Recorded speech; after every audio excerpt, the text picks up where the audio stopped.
Alors, ça tourne de notre côté, Pepe Cassias. Continue.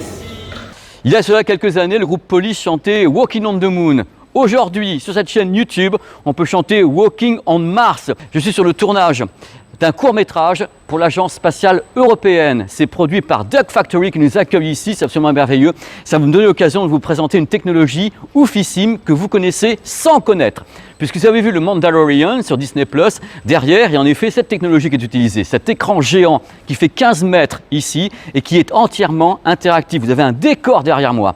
Ce décor peut bouger en fonction du mouvement d'une caméra. La caméra va effectuer un mapping et derrière cette caméra, derrière ce mapping, il y a un cerveau gigantesque, un logiciel qui s'appelle Unreal Engine. Et c'est ce logiciel qui est la clé, justement, de cette interaction complète.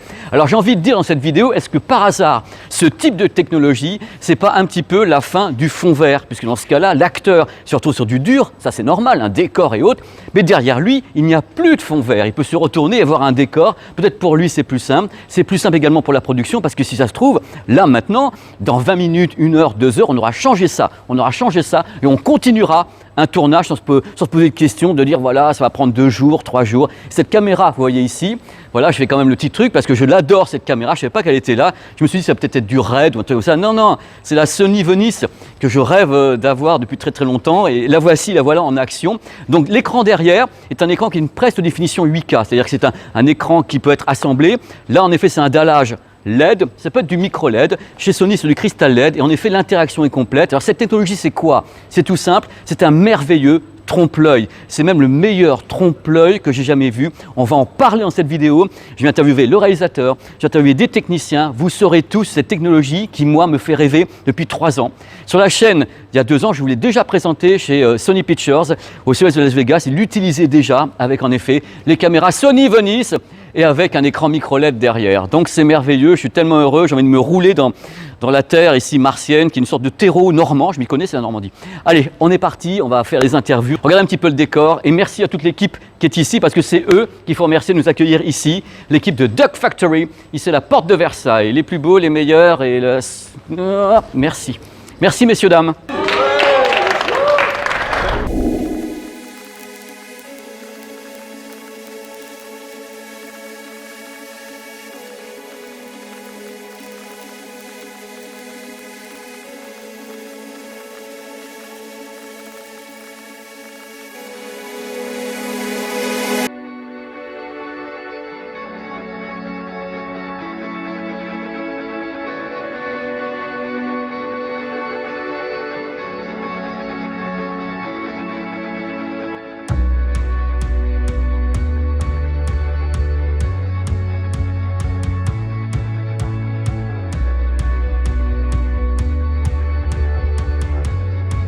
Bonjour. Salut. Ça va? Ouais, enchanté, ravi d'être dans ton émission. Mais moi je suis ravi que tu sois là. Je suis fan. Mais n'importe quoi, en plus les mecs ils mentent. Alors c'est quoi ton boulot toi? Alors moi je suis réalisateur et producteur, mais surtout réalisateur en fait.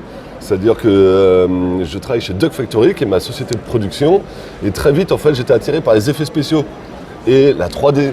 Et donc du coup j'ai pu développer des films avec des effets spéciaux, et notamment l'exploitation du plateau virtuel.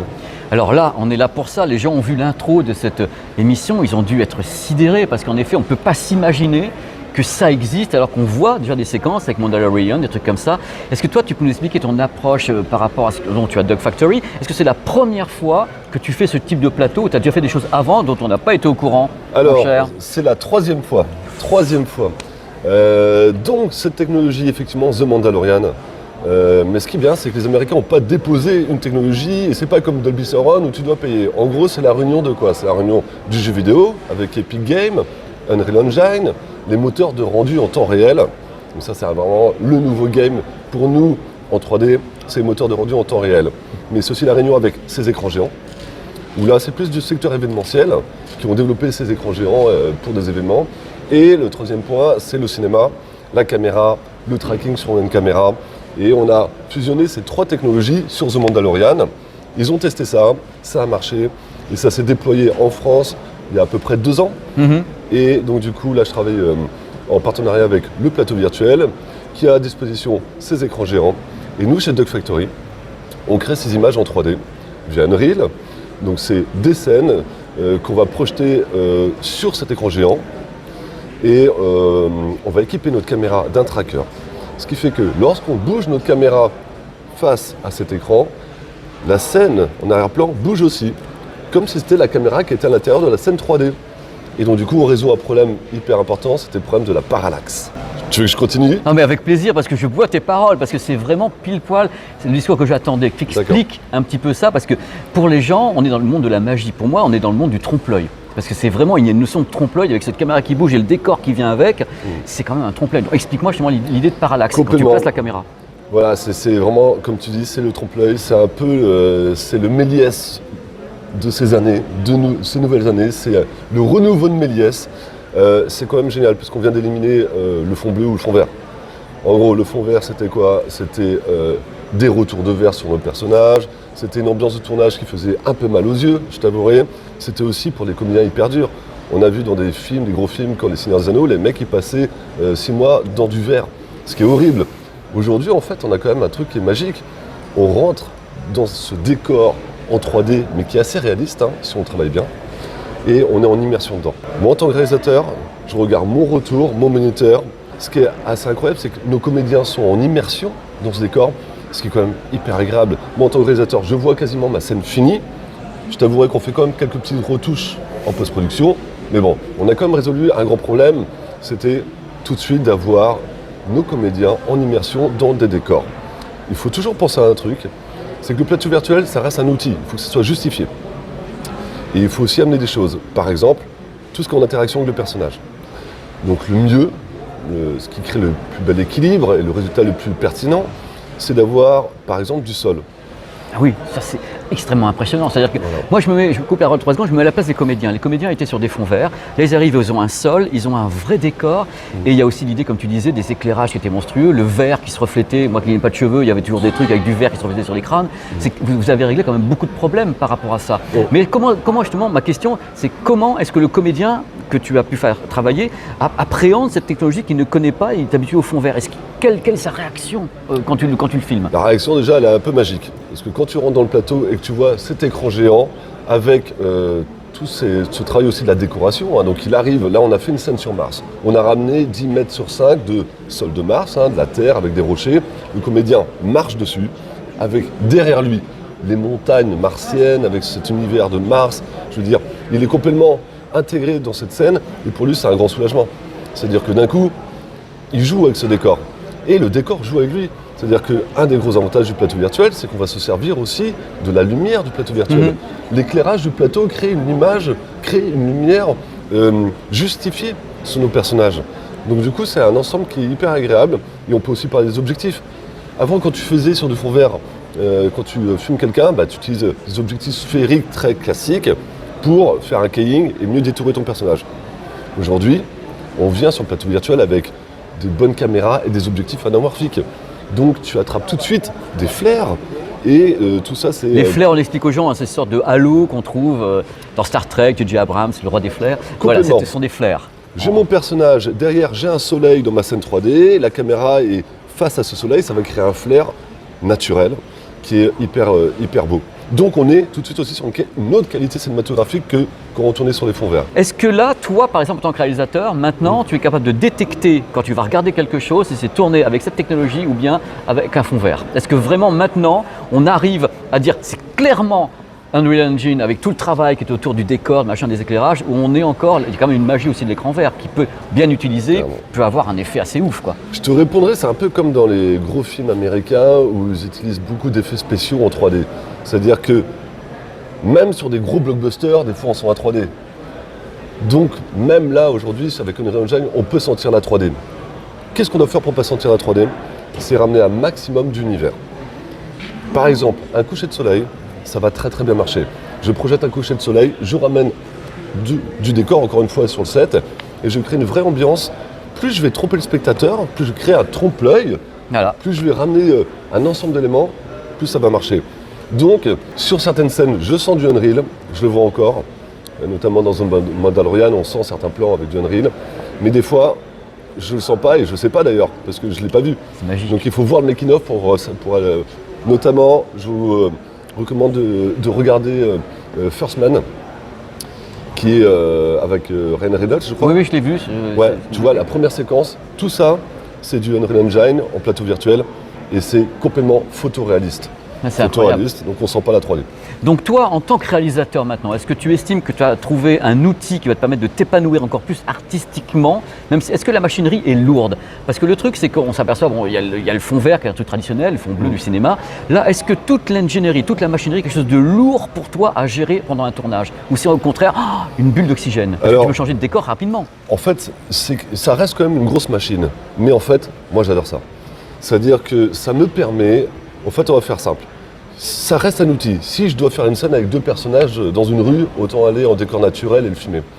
Mais pour moi, qui adore les films avec de l'onirisme, avec des effets spéciaux, et j'aime projeter les spectateurs dans des endroits un peu magiques ou incongrus ou spéciaux, cette technologie est géniale. C'est-à-dire que c'est un retour à la grande époque de la science-fiction. Et pour moi, en France aujourd'hui, on peut amener nos comédiens dans des univers dingues. Et ça, on ne pouvait pas le faire il y a 5 ans, c'était trop compliqué ou c'était pas assez bien fait. Tu te rends compte de ce que tu dis quand même, tu me parles de quelque chose qui a 5 ans, on n'est pas en train de parler de quelque chose il y a 15 ou 20 ans. Ouais. Là, tu me dis que le step-up, il est quand même presque immédiat d'après ce que je t'entends. En 2 ans, la technologie a été mise en place et on est, chez Duck Factory, on est presque malgré nous précurseurs dans cet équilibre. Parce qu'on a tout de suite été attirés, tous les graphistes 3D avec qui je travaille ont été attirés par la techno et on s'est dit, c'est simple. Aujourd'hui, on travaille pour l'Agence spatiale européenne. Il est clair qu'on doit créer des décors infaisables, aller sur Mars, aller dans l'ISS, aller dans des vaisseaux spatiaux, aux 4 coins de l'espace. Eh bien ça, c'est parfait, le plateau virtuel peut nous permettre de faire ça. Bah, le truc de folie, parce que là, on est là depuis 10h du matin, là, tu as tourné un gros plan. Dans la journée de travail, tu vas pouvoir faire combien de scènes avec des décors différents? Tu en fais 2, 3? Alors, on peut monter jusqu'à 10 scènes 3D. C'est-à-dire qu'on peut imaginer faire effectivement 10 lieux, 10 décors différents dans une journée. Maintenant, tout dépend de ce qu'on veut faire sur la séquence. Donc, moi, je préconise une séquence tous les 2 heures. C'est quelque chose qui, techniquement, se gère bien. Donc, on peut imaginer 4 belles séquences dans une journée. Aujourd'hui, on va faire la station lunaire, donc Gateway. Qui est en train d'être préparée, c'est Qui est en celle-là? train d'être préparée, donc avec un cascadeur, des câbles. On a fait Mars ce matin. On va faire aussi Orion, qui est un vaisseau qui va se déplacer jusqu'à la station lunaire. Et on va partir aussi, on va revenir sur Terre, sur le pas de tir en Guyane d'Ariane. Alors, ma question est toute simple. En temps normal, sans Unreal Engine, sans cette machinerie, tu aurais pris combien de temps pour faire ça? Ça t'aurait pris plus de temps ou moins de temps avec le fond vert? En fait, la complexité, c'est qu'on aurait peut-être tourné plus vite sur fond vert, mais on aurait fait 6 mois de post-prod. Et ben voilà, merci. C'est exactement ce que je pense. C'est que là, tu le fais en temps réel. Donc, en parlant de temps réel, est-ce que quand il y a le mapping, il y a l'engine qui est derrière, qui va gérer, qu'est-ce que tu peux toucher après que ça a été capté en temps réel? Est-ce que tu peux retoucher quelque chose, des flous, des perspectives? Est-ce que tu peux retoucher après? Alors effectivement, si tu as du motion control sur le tournage, alors, ce qu'on a explique un petit peu le motion control parce que les gens... Ouais. Nous on le sait. Alors aujourd'hui, putain, on va arriver dans la technique. On arrive dans la technique. Attention, là ça devient sérieux là. Attention, on va mettre du motion control. Ce qu'on est en train d'utiliser sur ce tournage, c'est on a rajouté une technologie qui est le motion control. Le motion control, c'est quoi? C'est un bras robotisé sur lequel est pluguée notre caméra. Nous envoyons les informations de ce robot sur le logiciel Unreal et les deux sont connectés. C'est-à-dire que la caméra que j'ai dans ma 3D est la même que celle de mon robot. Ce qui veut dire que je peux récupérer le mouvement du robot en post-production pour faire mes retouches. Tout est connecté, tout est synchronisé. Il faudrait rentrer peut-être dans le détail, mais même pour moi, ça devient compliqué. C'est-à-dire qu'aujourd'hui, on a une espèce de toile d'araignée où tout se connecte.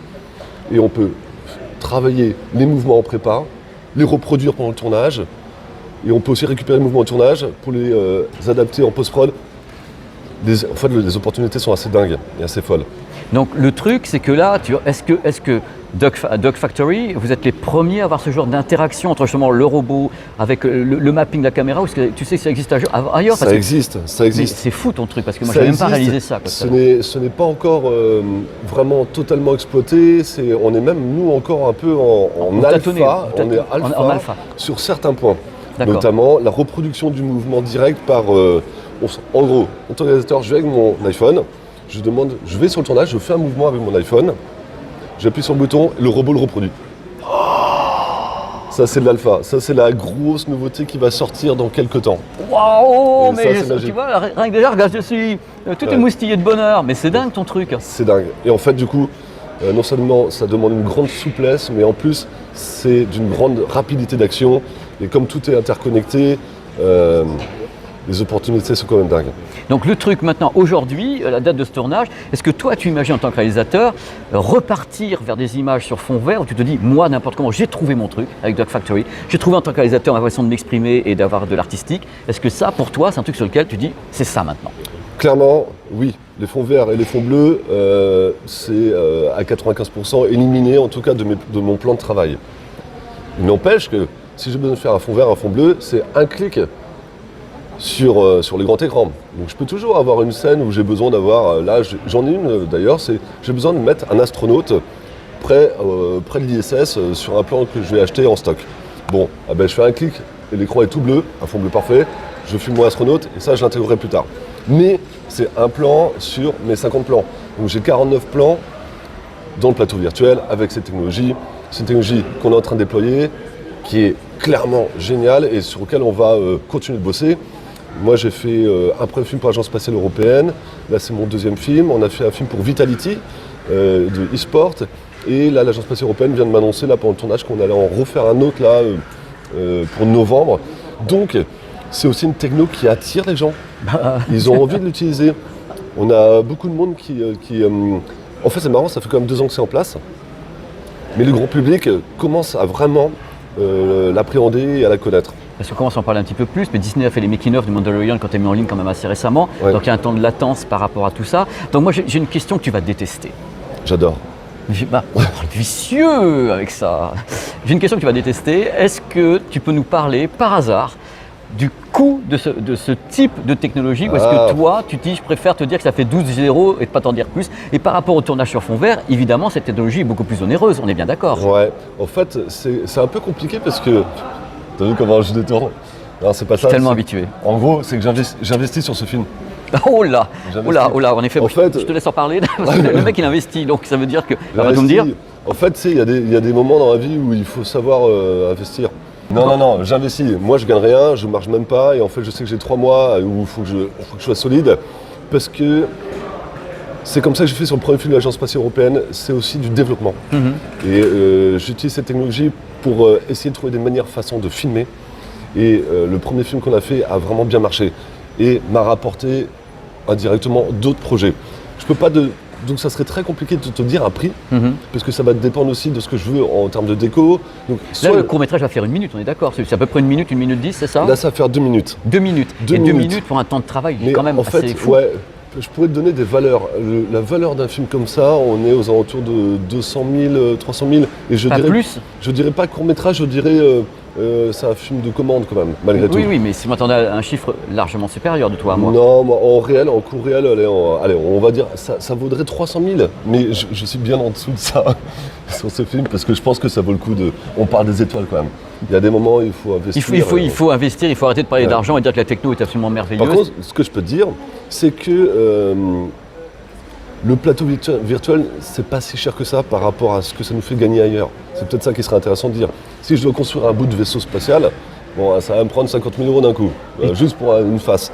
Bon, là, du coup, j'ai mon vaisseau spatial en 3D et c'est clair que c'est beaucoup moins cher de le faire en 3D que de le faire en réel. Et autrement, là, pour actionner, enfin, pour te contrôler l'Unreal Engine, tu as combien de personnes derrière des écrans? Tu en as 10, 15? Alors nous, on adore faire un truc, c'est nouveau, c'est que la post-prod vient sur le tournage. Donc là, on est à 6. Et en fait, il y a un truc qui est magique, c'est que déjà, les mecs étaient tout le temps sur leur ordi, on les fait sortir. Et du coup, la post-prod vient sur le tournage, tout le monde devient superviseur. Et moi, j'ai des talents. Je vois mes 2, Mathieu et Tanguy, qui mangent des chips là-bas, qui ont 22 balais. Ils ont 22 ans. Comme moi. Ils se retrouvent... Ah Putain, j'y crois pas. Ah merde, c'est tes fils. Et voilà, à 22 ans, ils se retrouvent propulsés sur un tournage pour l'Agence spatiale européenne. Ils sont aux commandes d'un écran géant. Tu fais ta 3D, il y a un truc magique.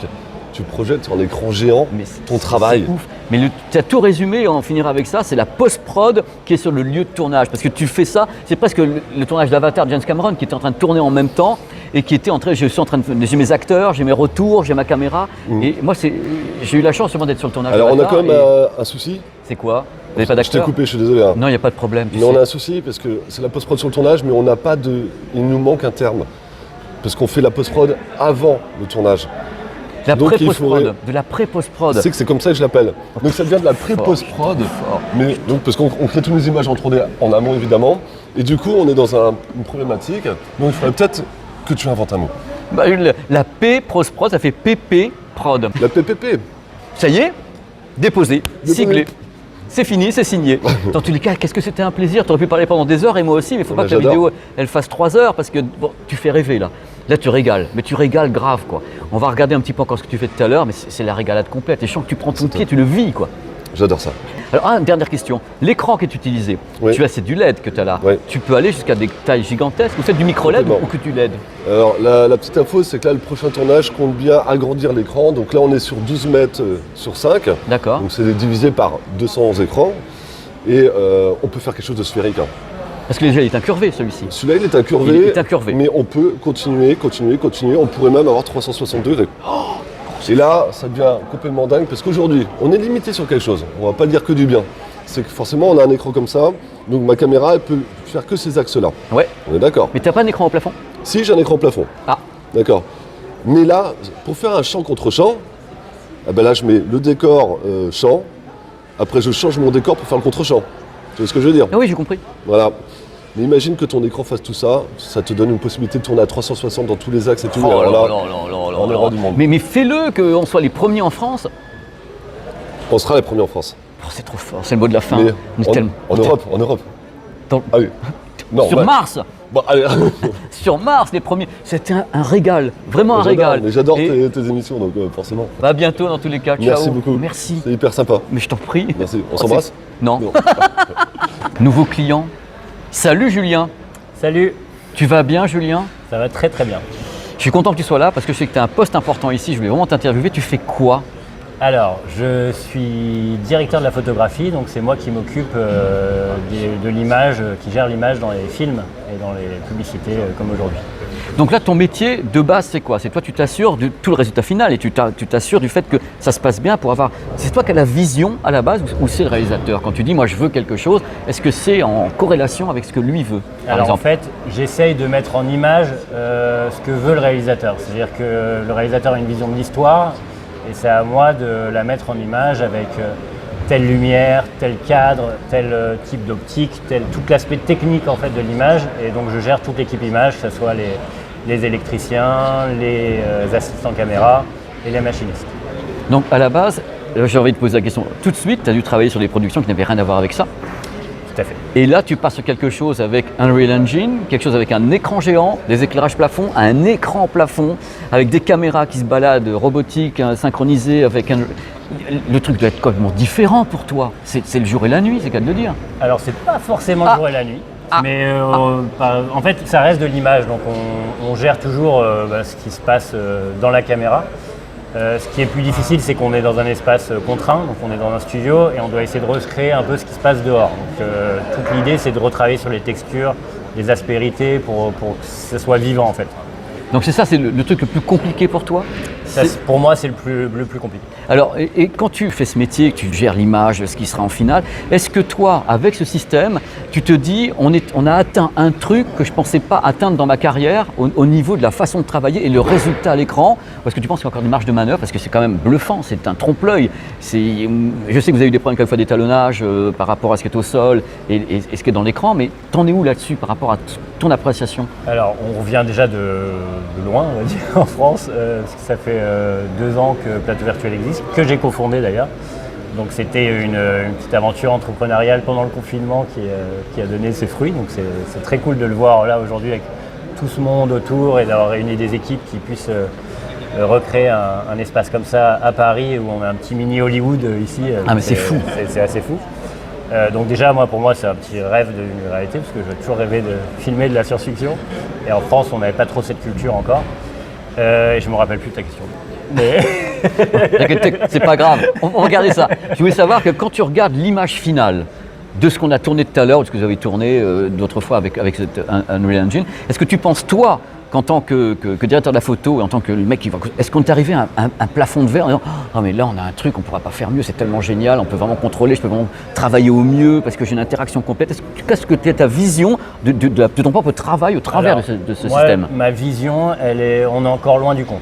Moi, pour moi, on peut aller vraiment, vraiment beaucoup plus loin. On est limité par pas mal de choses technologiquement, parce qu'on est encore à la préhistoire de la technologie.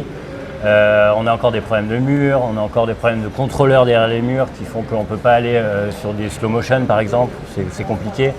On sent encore dans la 3D, il y a des gros progrès à faire aussi dans la 3D temps réel avec Unreal Engine. Mais Unreal Engine sort des versions à chaque fois donc, qui permettent de repousser les frontières.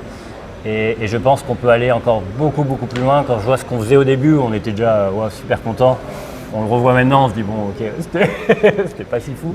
Et là, ça évolue tellement vite qu'on peut... Moi pour moi, on est encore à 5% de ce qu'on peut faire. Pardon? On est encore à 5% de ce qu'on peut faire. D'accord, j'avais bien entendu. Donc c'est ok, pardon. Non mais le truc, j'étais là, j'ai 5%. Quand tu vois déjà le résultat pour nous, les gens regardent, ils sont tous bluffés. J'avais les étudiants de Méliès qui étaient comme ça, qui trouvaient déjà.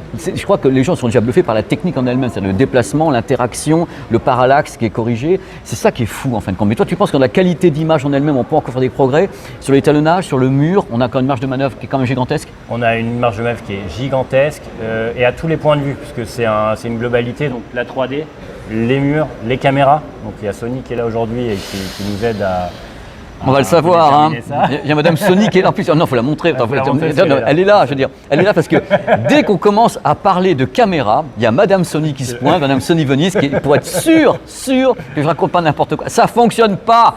Je voulais parler aussi de Panavision. Panavision, tiens, voilà, bien fait.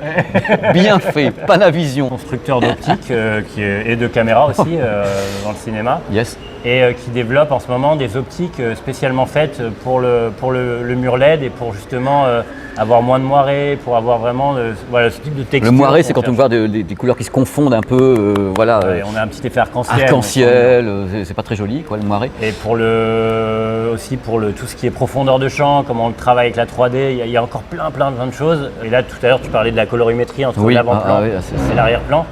Là, tu vois ce qu'on a fait en, je crois, 20 minutes. De faire matcher. Avant, il faut savoir qu'il y a 6 mois, ça nous prenait clairement 4-5 heures. Donc là, on en est en 20 minutes et on pourra aller encore plus loin et plus vite. Pour expliquer, c'est pour que la colorimétrie soit la même chose sur l'écran que ce qui est au sol, pour pas qu'il y ait une dichotomie, parce qu'autrement, lorsqu'il y a le naturel est foutu en l'air. C'est ça le truc. Mais là, vous travaillez, j'ai demandé, parce que vous travaillez avec du LED, et le micro-LED, ça serait pas plus précis pour éviter les histoires de moirage et autres, ou un truc comme ça? Sûrement. Ça, j'ai jamais testé, mais sûrement. Ouais. Le micro-LED, et pourquoi pas rêver un jour même de plus pitch du tout, quoi. Un cristal LED de Sony, par exemple, parce que bon, le micro-LED, c'est aussi le cristal LED de Sony. Il faudrait qu'il fasse plus d'efforts, les deux. Mais même, je reviens plus jamais sur les tournages, dans tous les cas. Moi, si je te dis ton avenir dans 2-3 ans, si je reviens t'interviewer, tu penses que tu seras passé de 5% à 50% ou de 5% à 95%? Alors, c'est dur à dire. Mais c'est fait exprès. Déjà, si j'ai de 5 à 10, ce serait déjà énorme. Et la modestie, je crois que la modestie, c'est un truc, mais tu te rends compte ce que vous avez créé là déjà, je pense, parce que... Non, on se rend plus trop compte. Ben, c'est là le problème, c'est que tu te rends pas compte que déjà, à mon avis, t'es pas 5%. Déjà sur un truc qui est ouf, parce que c'est quand même extrêmement fluide, on sent qu'il y a encore quelques hésitations, on l'a bien senti pendant le tournage, mais quand même, vous êtes sur un truc qui est quand même high level, quoi. On a vu les images, regardez, qui sont en train de passer derrière, là maintenant, c'est la station. Ouais, et donc, il a fallu enlever tout ce qui était au sol. Là, on a placé cet hublot qui était prêt tout à l'heure, qui était prédécoupé, qui était là-bas, on l'a donc placé ici, et il y a un acteur qui va être suspendu, c'est ça? Exactement, il y a un acteur qui va être suspendu, lui on va le ramener là, on va essayer de faire passer le soleil à travers l'hublot. Et toute la difficulté, d'ailleurs c'est un exemple concret là, vous voyez une lumière, dès qu'elle tape sur l'écran, elle va tout décontraster. Et pour nous c'est un gros problème pour éclairer une scène, parce qu'on ne peut rien faire taper sur l'écran. Donc il y a toujours un petit peu ce jeu de qu'est-ce qu'on joue pas, et ce qu'on joue pas, et à chaque fois ce qui marche c'est d'être très cinématique en fait, il faut essayer vraiment d'être très cinématique. Mais avec un fond vert, ça aurait été encore pire? Ou pas? Un fond vert. Si tu as vu l'éclairage comme ça, est-ce qu'un fond vert c'était pire que le système? Parce que le fond vert est aussi sensible. Parce qu'on ne voit pas ce qu'on fait vraiment au fond vert. Et ben voilà. Et au final, surtout par rapport au fond vert, c'est qu'on est obligé d'être très propre dans la prise de vue. pour qu'après on puisse skier, enlever le fond vert en fait pour le personnage. Là, ce qui est intéressant, c'est que je vais pouvoir jouer des flares, je vais pouvoir jouer les problèmes d'optique, toutes les jolies aberrations, rendre un aspect organique en fait à l'image. Et ça, c'est très plaisant. Julien, je te remercie infiniment. Comme tous les autres, je devrais pu t'écouter pendant des heures, il faut que tu ailles travailler maintenant et bravo. Et moi, je vais repasser pour voir tes 95% manquants. Voilà, avec plaisir. Et merci pour ta chaîne, c'est très cool. Oh, merci, oh là là, les gars et tout, merci à toi. Et ciao. Ciao. Pierre. Bonjour. Pierre. Présent. Comment ça va? Ça va très bien. Bon alors Pierre, tu vois, on est sur le set, le set est derrière nous, le tournage, les gens sont justement s'activer de tous les côtés. Qu'est-ce que toi, tu as fait là, ici derrière? Tu t'es occupé de quoi, toi, ici? Eh bien, moi, je me suis occupé du coup de la partie, tout ce qui se passe dans le moteur. Du coup, on utilise le moteur Unreal Engine, la version 4, et je me suis occupé de tout le décor. Donc, monter, intégrer les assets, utiliser, mettre les textures, faire la lumière, etc. etc. Alors, moi, j'ai une question à poser. Le décor donc, qui est affiché, qu'on voit, donc la planète Mars derrière, c'est créé comment? Tu l'as créé graphiquement, que les gens comprennent bien comment c'est créé? En gros, c'est des modélisations 3D qui ont des textures qui sont appliquées dessus. On utilise une banque de textures notamment pour ce projet-là qui s'appelle Megascan, qui est fourni par Epic Games. Et du coup, tout le process, c'est juste d'assembler ces assets-là, d'en faire des montagnes, et de les poser dans le décor et de mettre de la lumière par-dessus après. Donc, le décor, posé, lumière. Est-ce que tu peux me dire la définition de l'image que tu as là, c'est quoi, du 8K, du machin? Est-ce que tu sais à peu près la définition de ce qui est affiché? Non, pas exactement, parce que sur mon ordinateur, c'est différent de ce qui est envoyé à la machine. Donc, ce sur quoi moi je travaille est différent de ce qui part. Et je crois qu'il y a un changement de résolution au moment de l'envoi. Ok. Je ne veux pas m'avancer là-dessus, je n'ai pas la. Non, il n'y a pas de problème. Donc, toi, tu crées ça. Est-ce que. Donc, il y a d'autres décors qui vont être installés, Exactement, je pense. tout à fait. Tu as fait tous les autres décors? Non, j'ai fait que pour ce tournage-là, je me suis occupé que de celui-là. Tu t'es occupé de ça, mais est-ce que tu as découvert Unreal Engine avec ce travail-là ou tu connaissais déjà avant? Non, du coup, moi en fait, à l'origine, je travaille dans le milieu du jeu vidéo plutôt, parce que l'Unreal Engine, c'est une technologie de temps réel qui, du coup, travaille plus avec plein de jeux que vous avez tous joué. Et du coup, c'est juste une technologie qui se développe dans le monde du cinéma et du film grâce à cette technologie-là qui permet d'avoir un fond d'écran directement animé avec en temps réel. En temps réel, exactement. En temps réel, l'interaction. Tout ce qui dit temps réel implique un moteur temps réel, et tous les moteurs temps réel, on a Unity, Unreal Engine, il y en a plein. Après, plein de studios ont leur propre moteur, etc. Mais voilà, moi, je travaille sur celui-là depuis plus de 7, 8, 9 ans, quelque chose comme ça. J'étais déjà sur les versions précédentes. Donc voilà. Et là, si je te demande, Pierre, combien de temps est-ce que tu as mis pour créer ce qu'on a vu tout à l'heure, ce décor de Mars? Alors, c'est pas très long pour cette période-là. Après, les délais sont très courts, mais j'ai mis, on va dire, à peu près 2 jours complets pour monter ce décor-là, sachant que moi, j'avais déjà plein de choses qui étaient déjà préfaites avant pour d'autres projets. Donc non, et puis j'ai envie de savoir maintenant, est-ce que tu travailles sur autre chose lié à ça ou c'est déjà reparti sur le jeu vidéo? Moi, c'est juste une prestation, entre guillemets. Pour Duck Factory. Exactement. Bon, merci Pierre dans tous les cas pour les infos. Super, pas de souci, avec plaisir. Ciao. Merci beaucoup. Voilà, c'est avec vraiment beaucoup de regrets que je quitte ici le plateau virtuel à la porte de Versailles. C'était une expérience absolument incroyable. J'espère que ça vous a plu. Ils sont en train de fignoler la séquence dans l'espace qui est largement inspirée de Gravity. Vraiment, l'équipe a été formidable. Duck Factory a été sublime. J'ai pu parler aux gens de Sony et tout. C'était vraiment assez étonnant et c'était vraiment une très belle séquence. J'espère que ça va, parce que là, par contre, le plus dur, c'est que ça fait un petit peu mal aux gousses d'Apollon, comme on dit. C'est un peu plus compliqué. Donc voilà, je laisse un petit peu les équipes et je vais y aller. Et n'hésitez pas à commenter cette vidéo, parce que je pense que là, on vous a montré un truc qui est absolument délirant. C'est un truc que j'avais vu dans les making-of, que j'avais vu dans les making-of de Disney avec Mandalorian. Je connaissais la technologie, mais là, pouvoir faire un truc comme ça, ici, avec vous, avec cet accueil qu'on a eu ici, la part du réalisateur, toute l'équipe, et c'était vraiment incroyable. Je sors toujours avec de l'émotion de nous avoir montré ça. Je rêvais vraiment de faire ces images sur cette chaîne depuis le début que j'ai entendu parler justement de Unreal Engine, donc avec le jeu vidéo, avec Epic Games, et avec donc l'application cinéma. Puis le début, je dis pourvu que je fasse ça, que je parvienne à voir ça, vous offrir les coulisses, l'explication. Et là, vous avez vu un peu le côté prolixe des intervenants. Et je pense que Julien a eu raison de dire tout à l'heure que ce sont les prémices, ce sont les débuts de cette technologie appliquée au cinéma dans tous les cas. Donc let's go, je mets les poubelles, en plus ça va vraiment plus bien. Parce qu'il fait froid, je rentre. Allez, ciao, des bisous.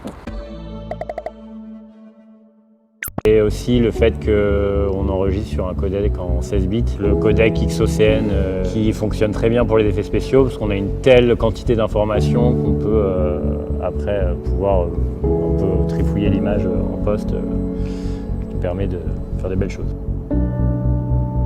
Il y a un point important au plateau virtuel et le fait de tourner aussi en numérique, notamment avec la Venice, c'est qu'on va aussi chercher des textures à l'étalonnage. Pour moi, l'étalonnage, c'est pas aussi que de la couleur, c'est aussi de comment on va apporter de la texture à l'image pour essayer de faire que ce qu'on va filmer entre l'avant-plan et l'écran se blende complètement et qu'on ait une impression d'unité en fait dans l'image.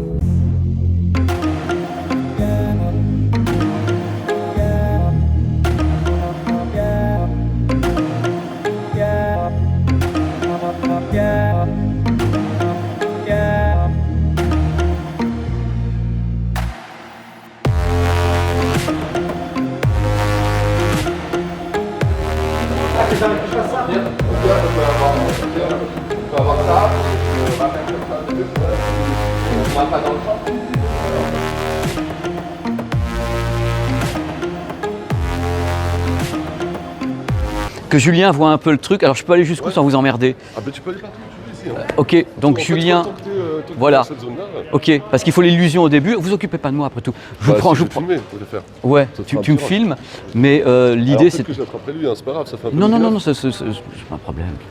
Ah, parce qu'il y a un autre truc. Parce que moi, Attends, il faut que Julien écoute là maintenant.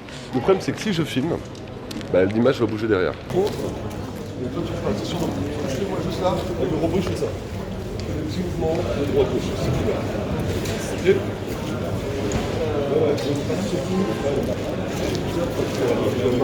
Allez, on fait cette petite intro Pépé Garcia et après on demande tout. On connaît le tarif des Venise avec. S'il vous plaît, un peu moins de bruit. Merci.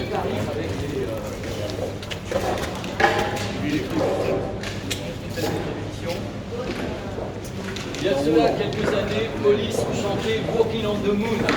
2022, on peut chanter avec le paysage à bouger. Et à l'œil, vous avez l'impression vraiment que sur Mars. Et c'est là où c'est étonnant. Et vous tournez en même temps ou pas? Je sais même pas ce que vous faites. Moi j'ai commencé la répétition. On ne tourne pas là. Est-ce que vous avez vu le Mandalorian sur Disney Plus? Derrière, il y a en effet cette technologie qui est utilisée, cet écran géant qui fait 15 mètres ici et qui est entièrement. Merci, jeunes gens de bonne famille. Il y a cela quelques années, le groupe Police chantait Walking on the Moon. Et merci à toute l'équipe qui est ici, parce que c'est eux qu'il faut remercier de nous accueillir ici. L'équipe de Duck Factory, ici la porte de Versailles. Les plus beaux, les meilleurs et le... Merci. Merci messieurs, dames. Voilà, en une prise.